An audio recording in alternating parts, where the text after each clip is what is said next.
కూటమి ప్రభుత్వం అధికారంలోకి వచ్చాక గిరిజన ఆశ్రమ పాఠశాల విద్యార్థుల పరిస్థితి అత్యంత దయనీయంగా మారింది.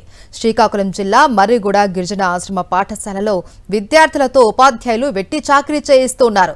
ద్విచక్ర వాహనాలను శుభ్రం చేయించడం, ఒకరి తల వెంట్రుకలను మరొకరితో కట్ చేయించడంతో పాటు వంట పనులు సైతం విద్యార్థులతోనే చేయిస్తున్నారు. ఉపాధ్యాయులు సిబ్బంది తీరుపై విద్యార్థుల తల్లిదండ్రులు మండిపడుతున్నారు.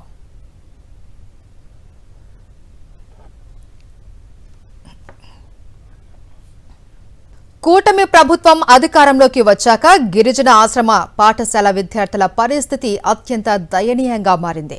శ్రీకాకుళం జిల్లా మర్రిగూడ గిరిజన ఆశ్రమ పాఠశాలలో విద్యార్థులతో ఉపాధ్యాయులు వెట్టి చాకిరీ చేయిస్తున్నారు. ద్విచక్ర వాహనాలను శుభ్రం చేయించడం, ఒకరి తల వెంట్రుకలను మరొకరితో కట్ చేయించడంతో పాటు వంట పనులు సైతం విద్యార్థులతోనే చేయిస్తున్నారు. ఉపాధ్యాయులు సిబ్బంది తీరుపై విద్యార్థుల తల్లిదండ్రులు మండిపడుతున్నారు.